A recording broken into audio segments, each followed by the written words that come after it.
రెండు సంఖ్యల మధ్య నిష్పత్తి 8:5.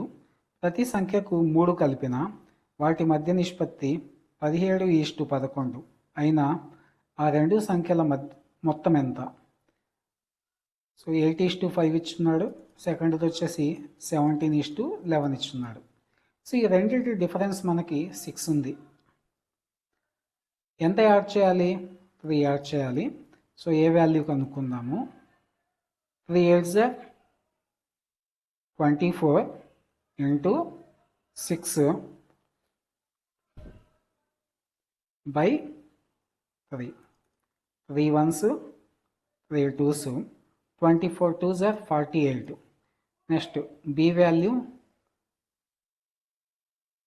3 5s are 15 into 6 by 3. 3 1s 3 2s 15 2s are 30.